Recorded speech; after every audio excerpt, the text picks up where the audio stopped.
안녕하세요 여러분, 부동산을 디자인하다 김동철입니다. 오늘은 신축 빌라에 대해서 얘기해 보겠습니다. 제가 부동산 투자를 한 13년 정도 하다 보니까 이런저런 경험이 많은데, 그 중에서 빌라 투자에 대해서 심도 있게 한번 생각을 해봤습니다. 그 중에서 신축 빌라에 대해서 고민도 해봤는데요. 주변에 신축 빌라를 분양받으신, 아니면 분양을 받으면 어떨까 상담을 해오는 분들이 많이 있어요. 그런 분들한테 저는 이렇게 얘기를 하거든요. 신축 빌라, 그건 돈이 안 된다. 제일 고점에서 사는 거다. 분양받지 마세요. 라고 이렇게 말씀드립니다. 그 내용을 한번 자세하게 얘기를 해드릴 테니까요. 궁금하신 분들은 끝까지 봐주시고 구독과 좋아요 눌러주시면 감사하겠습니다. 자, 그럼 시작하겠습니다.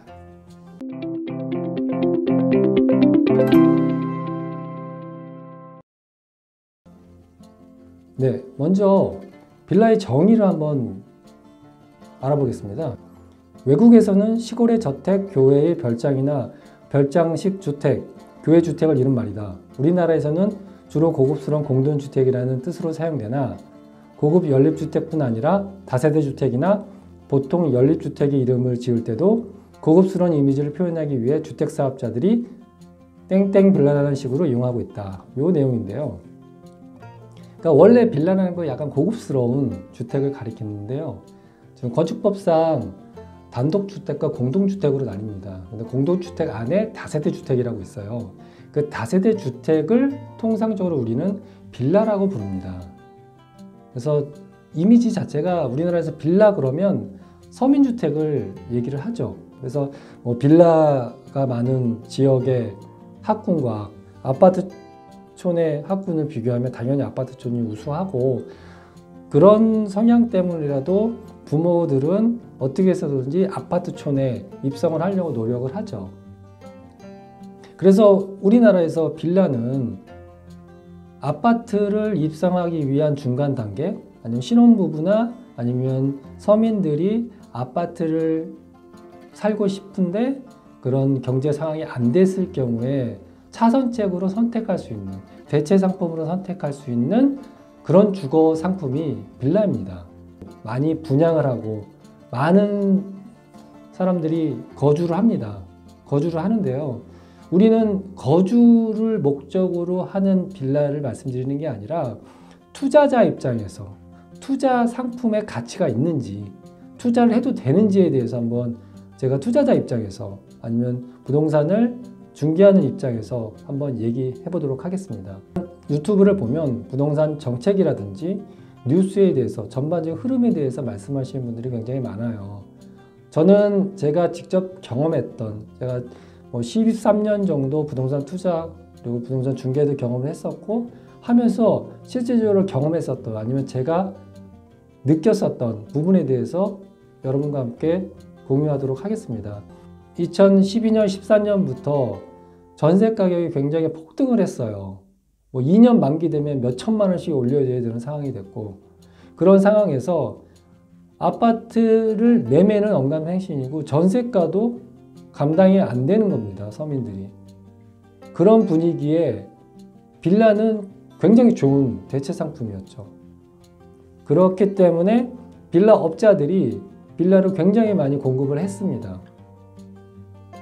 빌라가 공급이 많아지고 빌라 분양하는 대행 업체들, 컨설팅 업체들 굉장히 난립하면서 한 5, 6년 전에 굉장히 핫하게 빌라가 붐을 이뤘죠.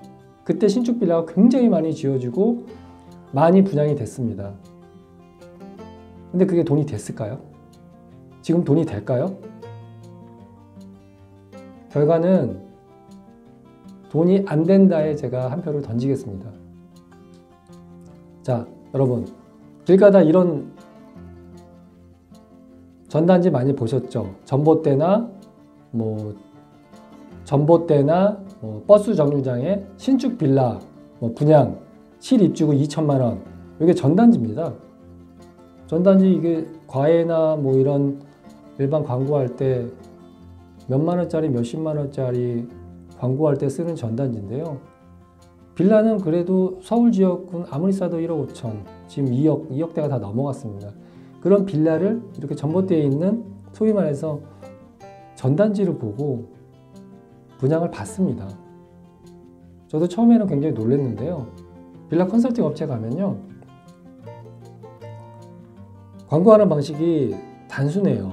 지금은 뭐 인터넷상으로도 많이 하겠지만 이런 업체는 1인당 할당량이 있어요. 하루에 100장, 200장, 뭐 많으면 300장을 출력을 해서 그걸 가지고 나가요. 가지고 나서 곳곳마다 전봇대나 이런 곳에다가 다 붙이죠. 붙이면 굉장히 희한하게 전화가 안 올 것 같은데 전화가 옵니다. 2억짜리, 3억짜리 빌라를 분양받으려고 그 찌라시를 보고, 소위 말해서 찌라시를 보고 전화가 와요. 그래서 그 전봇대 앞에서 만나서 집을 보고, 그리고 또 분양 계약서에 도장을 찍고 가전제품 사는 거, 껌 사는 것처럼 빌라를 삽니다. 이 영상을 보시는 분 중에 이해를 안 가시는 분들이 굉장히 많으실 거예요. 저도 처음에는 이해가 안 갔어요. 근데 제가 실질적으로 거기서 경험을 해보니까 그렇게 해서 200장, 300장 붙이면 전화가 두세 통이 와요. 그리고 그 전화를 받고 나가서 집을 보여주고 계약을 합니다. 그렇게 해서 분양을 해요. 이렇게 분양을 하면 그 분양 컨설턴트한테 뭐 500, 많게는 800, 뭐 1000 이렇게 분양 수수료가 떨어지죠. 그런 구조입니다. 자세하게 한번 알아볼게요. 뭐 전봇대나 가로수, 뭐 공중전화 이런 데다가 막 찌라시를 붙이죠. 그리고 요건 족자라고 하는데요. 이 족자는 뭐냐면 현수막이 일종인데 걸기 편하게 전봇대나 이런 곳에다가 이렇게 걸어 놓습니다. 그럼 요거 보고 전화가 와요. 그래서 보시면은 평형대별로 해서 시립주금 3천만 원, 시립주금 1,000만 원, 시립주금 500만 원 점점 줄어드네요. 이건 무입주라는 거는 내 돈 하나도 안 가지고 빌라를 분양받을 수 있다는 겁니다. 이해가 되십니까? 근데 실질적으로 이렇게 분양을 합니다. 분양을 하고 업자들은 그렇게 해서 분양을 한 걸 가지고 또 추가적으로 다시 공급을 하고, 한 약 70에서 80평 정도 대지에 뭐 지역별로 차이는 있어요. 차이는 있지만 70에서 80평 정도 한 동을 지면 약 한 12세대 정도 나오거든요. 그 12세대에 한 2세대 정도는 건축업자의 마진이라고 보시면 됩니다.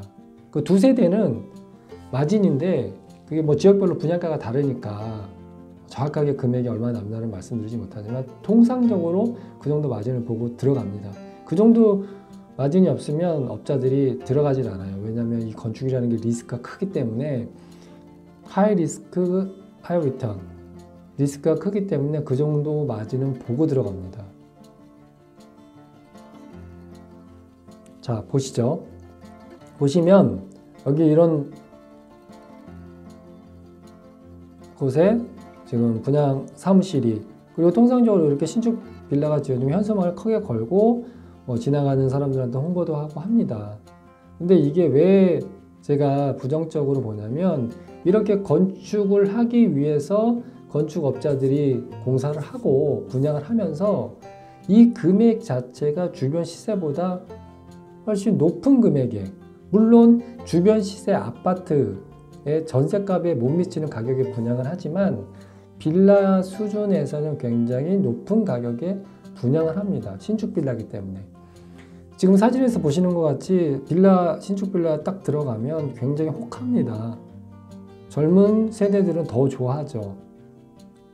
아파트 전세값도 안 되는 가격, 아파트 전세값도 들어가기 버거운 경제력을 가지고 있는 분들 입장에서는 아파트 전세값도 안 되는 가격에 내 집을 가질 수 있다는 만족감을 주는 거죠. 그런 이유로 빌라를 분양을 실소유자들은 굉장히 많이 받습니다. 하지만 뭐 거주를 해서 10년, 20년 내가 살겠다. 그러면 일단 이사 걱정 없이 진짜 안정적으로 주거 목적으로 사는 거는 분양받는데 뭐라고 말할 수는 없어요. 하지만 투자자 입장에서는 안 된다.